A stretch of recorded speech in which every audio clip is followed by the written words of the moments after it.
6 stairs towards the sky called the step pyramids. This was done by Imhotep. Imhotep was the vizier, physician, architect, spokesman for Nechereket, who some people call Dzoser. So this was, now look at this building, look at this wall out here. When I first came here with Dr. Ben in 1981, we parked just like this way this truck is. You can't do that now. Now they got a parking lot, they make you walk a quarter mile to get here.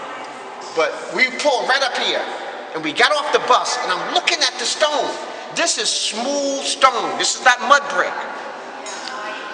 I said, oh, they must have built this so that, you know, for shelter. Dr. Ben said, oh no, they built that before they built that. I said, what?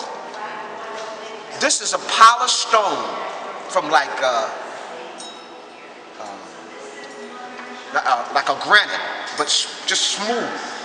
That went all the way around this building. So this courtyard is like 2 miles. That's like a small village. This place is called Saqqara, from the Necher Saqqar. What does Saqqar look like? Some of my more advanced students, what does Saqqar look like? He's a hawk, right? He's a hawk, he's a falcon. Okay, right. So Saqqar represents victory in the afterlife. He's associated with Saw. Right, he's associated with Sar. He's represents victory in the afterlife. So this place is called Saqqara, in the modern name, really the city of Saqqar. Okay, so this step pyramid, and down under the ground, they found over 3,000 diorite bowls. Remember I told you, diorite is almost hard as diamond.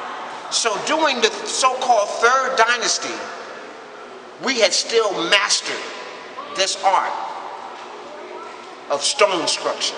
Imhotep belongs to a special society. And so this is why this was able to be acknowledged. The Dzoser on the opposite side here is inside of a special little house, and he's looking at a constellation in the sky that comes from the Sahara Desert. The Africans there 12,000 years ago were worshiping the same group of stars. Now you're not going to read this in any book, so I'll get a little special here. The Africans here during this so-called Third Dynasty, their descendants didn't come from further south, it came from the west, what we would call the Sudan, not the Sudan, but we would call the Sahara today, out there, Chad, and moving all the way out towards Mali and stuff like that. So I know they got everybody thinking just only East Africa, but Kemet is a conglomeration of the Africans who lived in the west, meeting with the Africans from the east, and together they formulated ancient Kemet.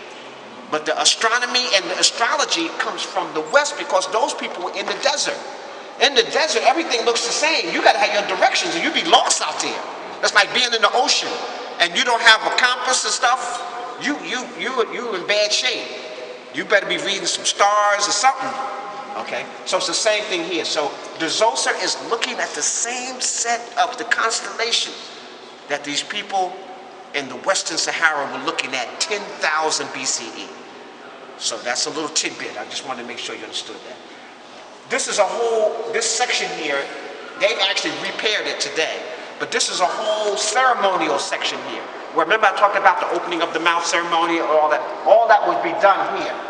And the Dzoser is buried about 90 feet down under the ground in about 3 or 4 chambers that go way down under the ground. So this is, just to give you an idea, this is still around 3000 BCE. There is no Greece. There is no Rome. There is no major city in all of Europe. There is no China. The Japanese haven't even gotten to Japan yet. So I'm trying to put things in a proper spatial perspective. Okay. If you look at the